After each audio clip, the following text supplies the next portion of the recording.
Ladies and gentlemen, you will no doubt wish to be relieved of the questions on your mind. I will name the persons involved.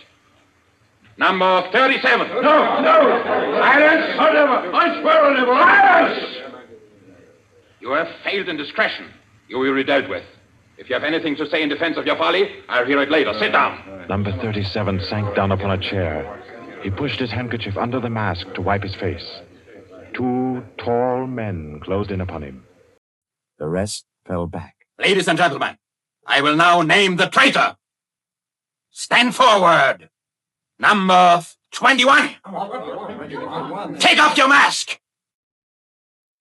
Number 21. Your name has been given as Joseph Rogers. Is that your real name? Answer me. Is that your real name?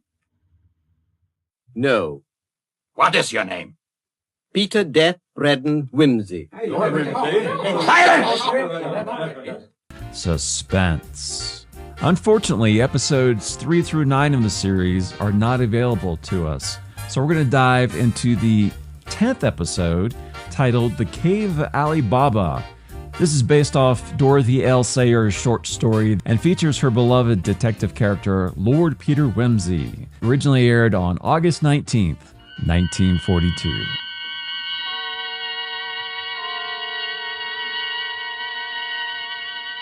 The Columbia Network takes pleasure in bringing you Suspense.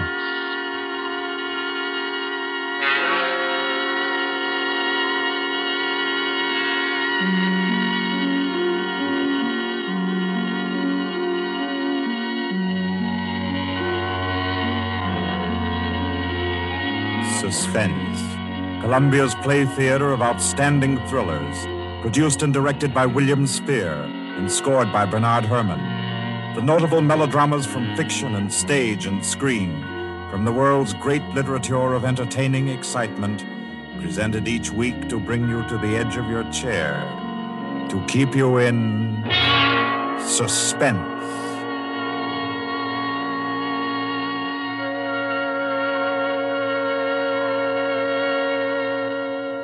Tonight's adventure in suspense is from the pen of Dorothy Sayers. She called it The Cave of Ali Baba. Like the tale told by Scheherazade, a distinguished ancestress in the storytelling art, Miss Sayers' thriller deals with 40 thieves and with 2 magic words. For your uneasy listening, then, Suspense presents The Cave of Ali Baba.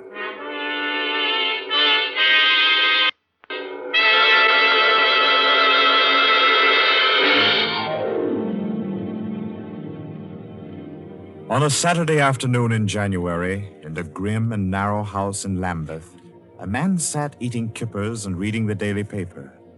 He was smallish and spare, with brown hair rather too regularly waved and a strong, brown, pointed beard. His double-breasted navy blue suit, his socks, tie, and handkerchief were all scrupulously matched, and his brown boots just a trifle too highly polished.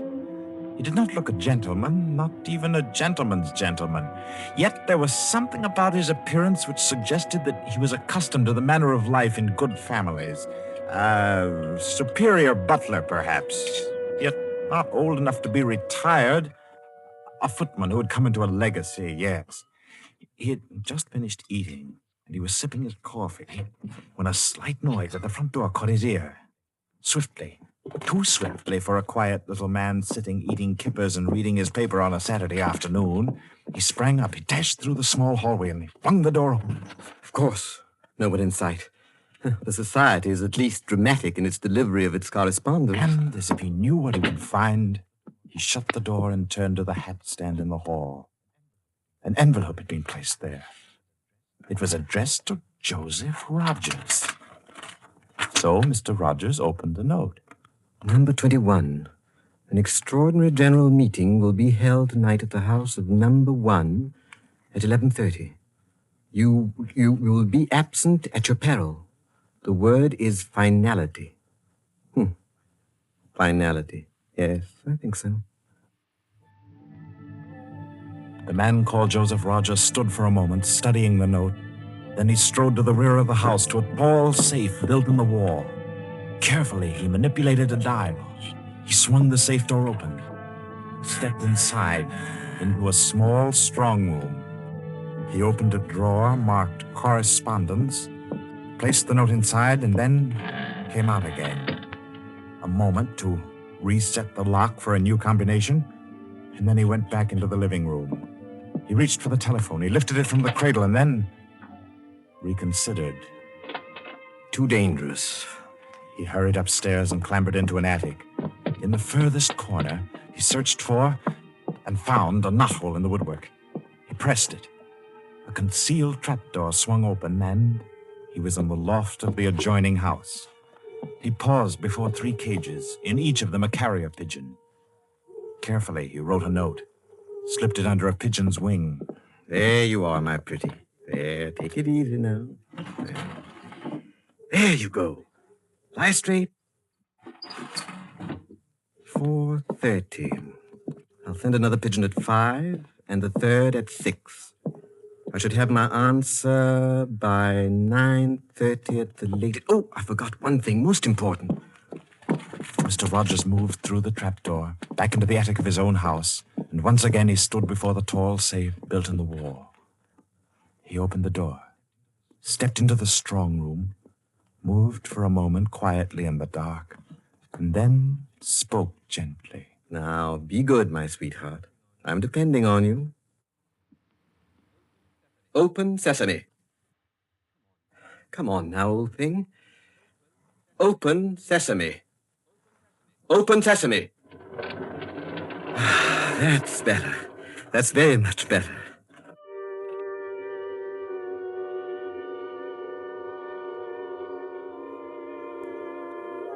By 9:30, his answer was back. All the little piece of paper said was a hasty okay.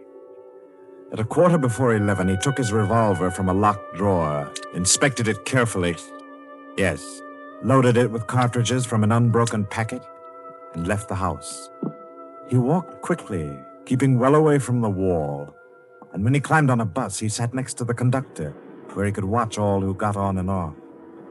By 25 minutes after 11, he was out on lonely Hampstead Heath, pausing in the shadow of a large tree to adjust a black velvet mask, on which, in white thread, was stitched the number 21. Then he stepped briskly to the door of the villa that lay before him and...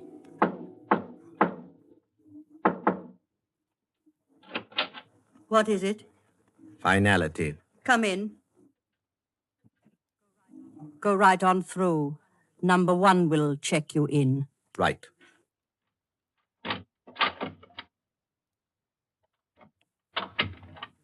"21, sir. Lift your mask.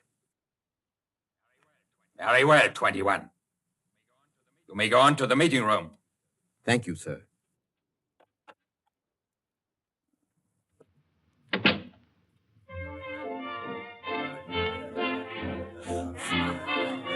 The room of the villa in which Mr. Rogers now stood was a large one, a brilliantly lighted room. There was a gramophone in one corner blaring out a jazz tune. To its rhythm, couples, masked men and women, were dancing. Some were in evening dress, some in tweeds and jumpers. In another corner of the room was the bar.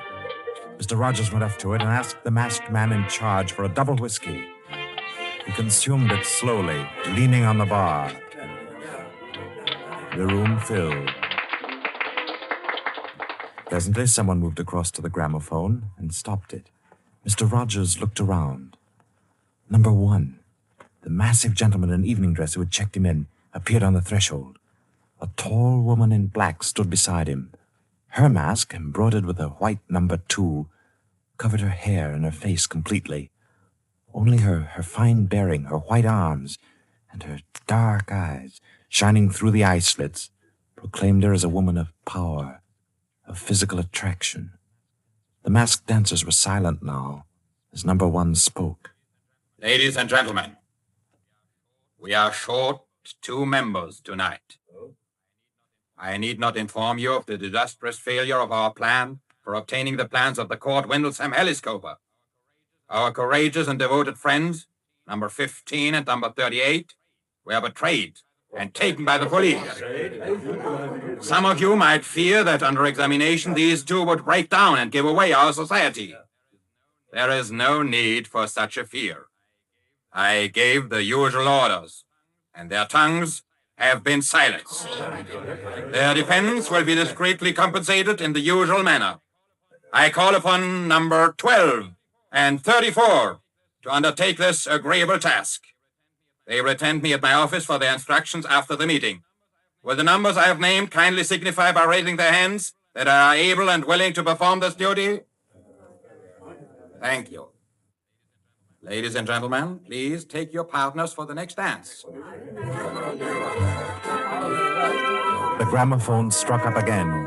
Mr. Rogers turned to a girl near him in a red dress. She nodded, and they slipped into the movement of a foxtrot. The couples gyrated solemnly and in silence. Their shadows were flung against the blinds as they turned and stepped to and fro. The girl in red spoke to Mr. Rogers. What happened? I'm frightened, aren't you? I feel there's something awful was about to happen. It does take one a bit short. Number one's way of doing things, but it's safer like that. Oh, those poor men. Don't talk in, please. You know the rules. Sorry. In silence, the dance continued. And then it came to an end. And then when it had finished, the dancers came again to where number one sat and waited with tense eagerness for him to speak. Ladies and gentlemen, you may wonder why this extraordinary meeting has been called. The reason is a serious one.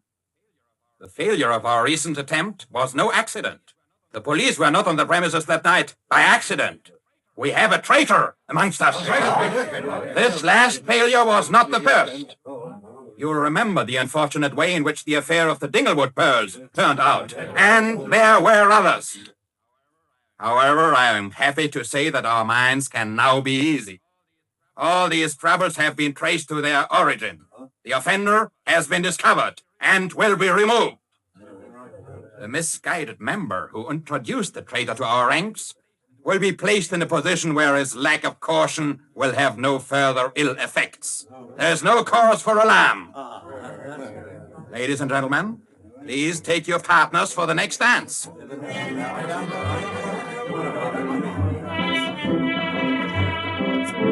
Again, the gramophone took up its bizarre monotony. The masked dancers glided and turned, and their movements were sharper, more staccato. The girl in red was claimed by a tall mask and evening dress. A hand laid on Mr. Rogers' arm made him start. A small, plump woman in a green jumper slipped a cold hand into his. The dance went on.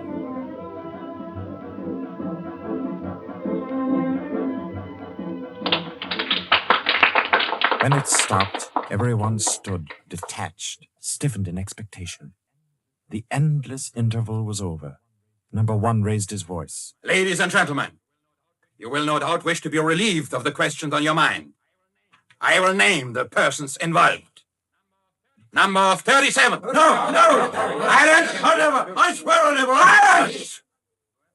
You have failed in discretion. You will be dealt with. If you have anything to say in defense of your folly, I'll hear it later. Sit down. Number 37 sank down upon a chair. He pushed his handkerchief under the mask to wipe his face. Two tall men closed in upon him.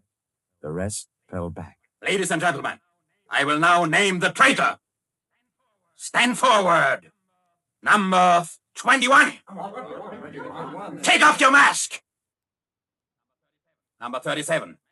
This man was introduced to our society by you under the name of Joseph Rogers, formerly second footman in the service of the Duke of Denver, dismissed for petty thievery. Did you take steps to verify the statement? I did as God my witness. It was all straight. I had him identified by two of the servants. I asked all over about him. The story was true. I'll swear it was. Number 21. Your name has been given as Joseph Rogers. Is that your real name? Answer me. Is that your real name? No. What is your name? Peter Death Braden Wimsey. Silence!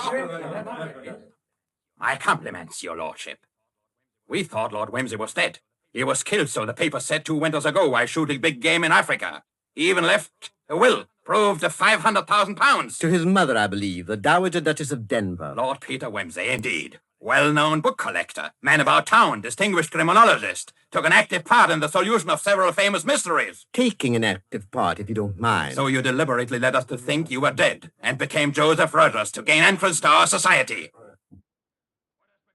What has become of the real Joseph Rogers? He died abroad. I took his place. And the end of your impersonation to uncover our society. Precisely. I see. The robbery of your own fete, upon which we congratulated ourselves, and which you helped to execute, was arranged. Obviously. The robbery of the Duchess, your mother, was arranged by you. It was. It was a very ugly tiara, no real loss to anybody with decent taste. The burglary of the Winthrop mansion, the theft of the necklace at Covent Garden, the others as well. You arranged them all. All. May I smoke, by the way? You may not.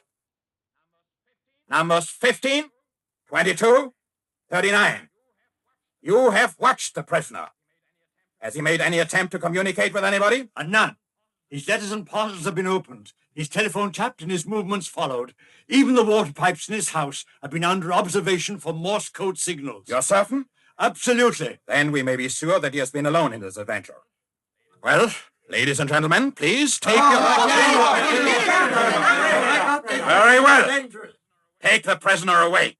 And be sure you explain carefully to him first the manner of his death. I'm sure he'll enjoy it. Wait, at least you can let me die decently. Take him away. Stop, I have something to say, something to sell. We make no bargains with traitors. No, but listen. Do you think I haven't thought of this? I'm not a fool. I've left a letter. To whom? To the police. If I don't return tomorrow, it'll be opened. It's a bluff. The prisoner sent no letter. He's been strictly watched for months. I left the letter before I came to Lambeth. Then it can't contain no information of any value. Oh, but it does. The combination of my safe. Indeed? Has this man's safe been searched? Yes. What did it contain? No information of importance, sir. An outline of our organization, the name of the house, nothing that can't be altered and covered before morning. And did you investigate the inner compartment of the safe? You hear what he says, did you? He's trying to bluff. There is no inner compartment. I hate to contradict you, but I'm really afraid you must have overlooked it. And what did you say was in the compartment, if it does exist? The names of every member of this society with their addresses, photographs, and fingerprints. How did you say you contrived to get this information? By doing a little detective work on my own. But you've been watched. True, the fingerprints of my watches adorn the first page of the collection. That statement can be proved? Certainly. The name of number 40, for example... If you mention names here, you will certainly have no hope of mercy. Bring the prisoner to my office. Ladies and gentlemen, take your partners for the next dance. Well,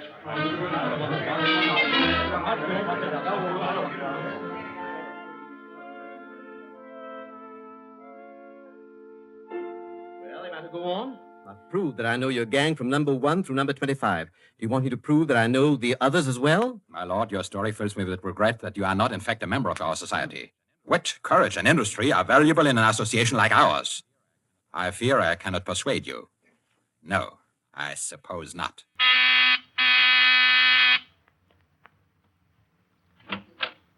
yes? Ask the members kindly to proceed to the supper room.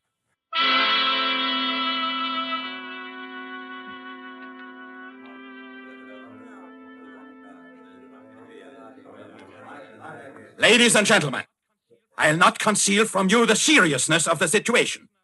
The prisoner has recited to me 25 names and addresses which were thought to be unknown except to their owners and to me.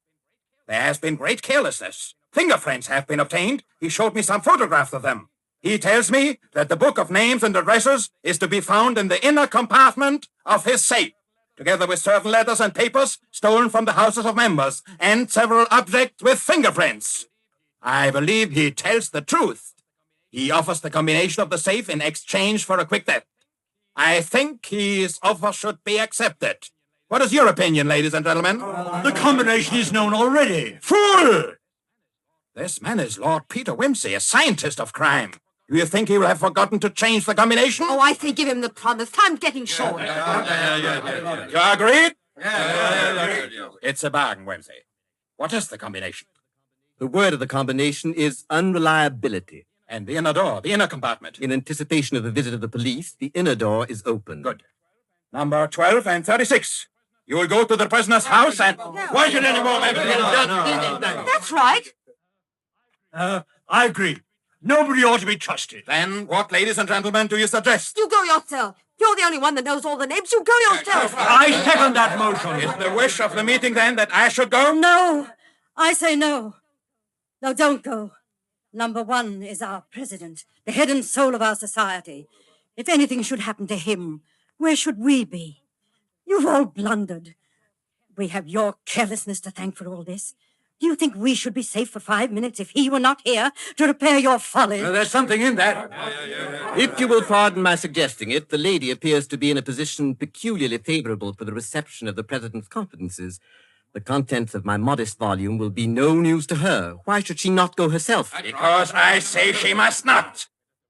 If it is the will of the meeting, I'll go. Give me the key of the house. Here. Is your house watched? No.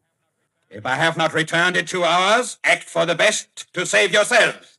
And do what you like with the prisoner.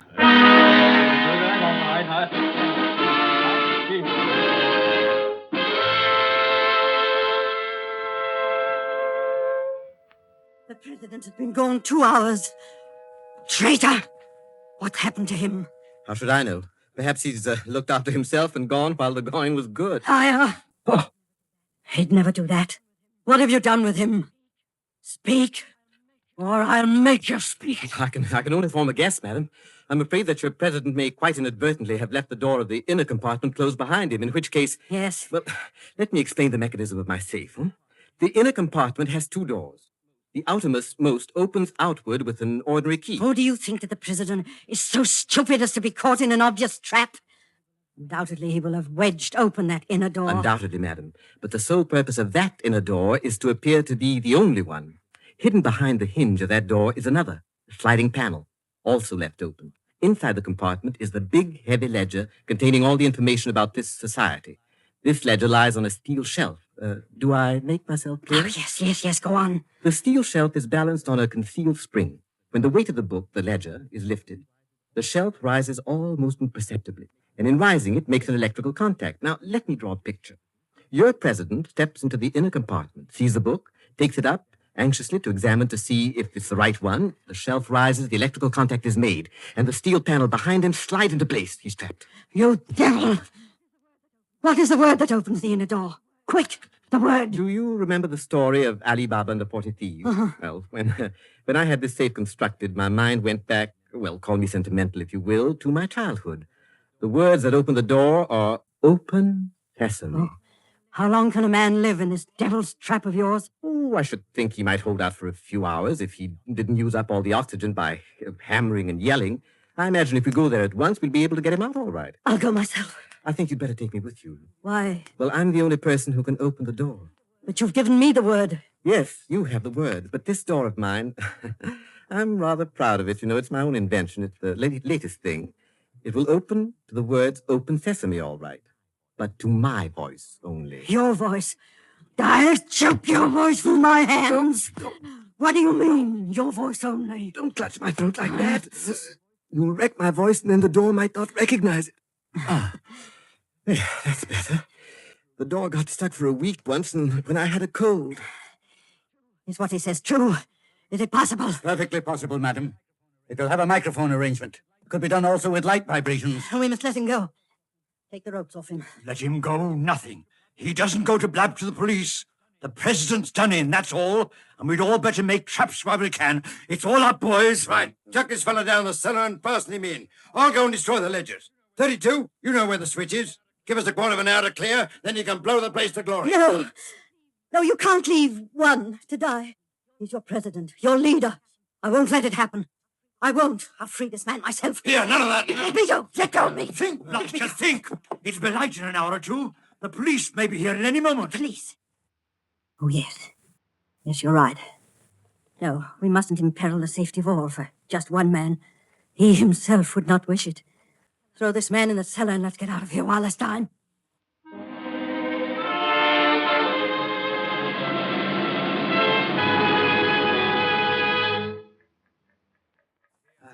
Here. This is good enough. Leave him here. Right. Let's go. Hey, you chaps. Yeah? Should have gagged him. I say, it's lonesome down here in this cellar. You might at least leave the light on. Don't worry about the dark. They're taking you here as the time fuse for the bomb that's going to blow out this place. It's all set. You won't have long to wait. Not long.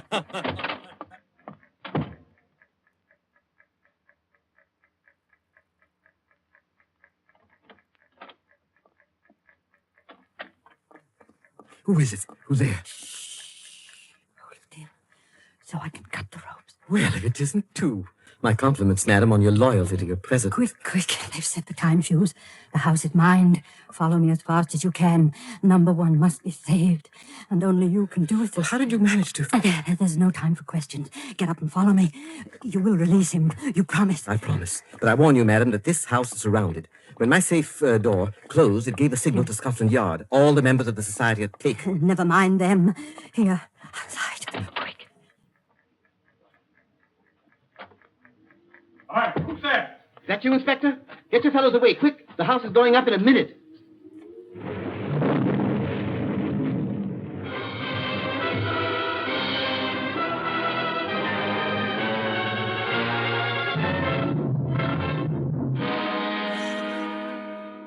Wimsey! Lord Wimsey! It's Inspector Parker, old man. Are you all right? Yeah, I'm a bit winded. What's happened, Inspector? Well, about half a dozen of them got blown up. The rest we bagged. Hurry, we must hurry. Who's this? One of the gang. She's called number 2. We must save him. We must. Golly, I clean forgot the gentleman in the safe. Walker, where's your car? It's down the lane. Send one of your men down to get it. Right. Johnson, bring that car here. Yes, sir. I've got the number 1 of the whole company, quietly asphyxiating at home. I promised we'd get back and save him. He's the bloke that we've been wanting. The man at the back of the Morrison case and the Hope Wilmington case and hundreds of others.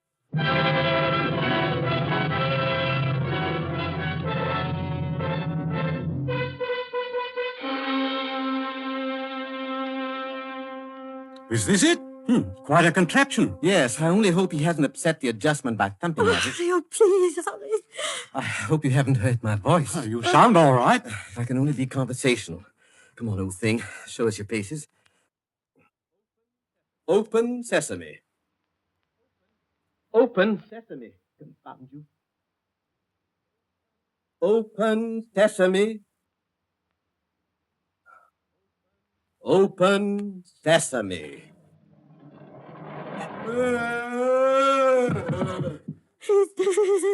Let me see. No, he's not. He lived to stand his trial.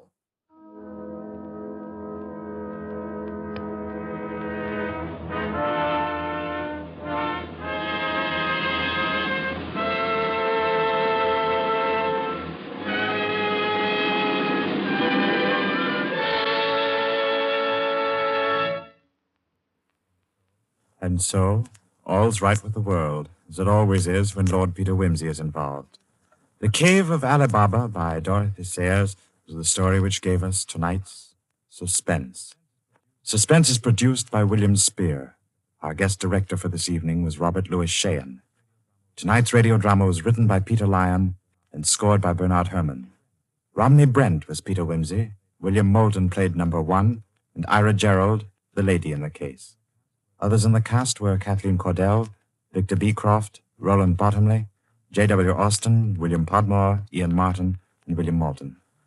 Next Wednesday, Suspense will not be heard because of a special all-star Hollywood broadcast which Paramount Pictures will present.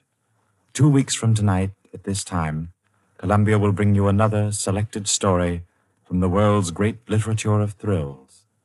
Another study in suspense.